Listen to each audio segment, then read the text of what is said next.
Take 2. The next morning, the phone rang. It was the assistant telling us to get Marley to the hotel as soon as possible.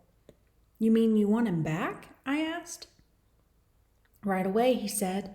The director wants him in the next scene. I arrived 30 minutes later, still not quite believing they had invited us back. The director was all fired up. He had watched the raw footage from the day before and could not have been happier. The dog was hysterical, he gushed. Just hilarious, pure madcap genius. I could feel myself standing taller, chest puffing out. We always knew he was a natural, Jenny said. Shooting continued for several more days, and Marley continued to rise to the occasion. He was lapping up stardom. The crew, especially the women, fawned over him. The weather was brutally hot, and one assistant had to follow Marley around with a bowl and a bottle of spring water, pouring him drinks whenever he wanted. Everyone, it seemed, was feeding him snacks off the buffet table. I left him with the crew for a couple hours while I checked in at work. When I returned, I found him sprawled out like King Tut, paws in the air, accepting a leisurely belly rub from the makeup artist. He's such a lover, she cooed. Stardom was going to my head, too.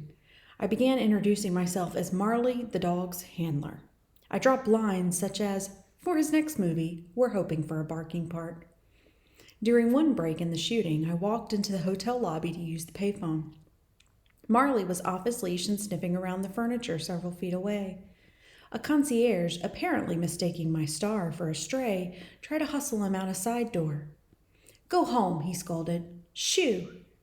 Excuse me, I said, cupping my hand over the mouthpiece of the phone and shooting him my most withering stare. Do you have any idea who you're talking to? We remained on the set for 4 straight days, but it was 2 full years later before I finally got my chance to see Marley's acting skills. I was in Blockbuster when, on a whim, I asked the clerk if he knew anything about a movie called The Last Home Run. He knew about it, and he had it in stock. In fact, as luck would have it, not a single copy was checked out. I raced home with a copy and yelled to Jenny and the kids to gather around the VCR. Marley was on screen for less than 2 minutes, but they were definitely 2 of the livelier minutes of the film.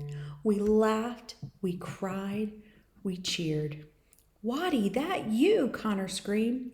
We're famous, Patrick yelled. Marley yawned and crawled under the coffee table. By the end of the movie, he was sound asleep. We held our breath and waited to see his name in the credits. For a while, I thought they were going to leave him out, but then there he was, listed in big letters across the screen for all to see.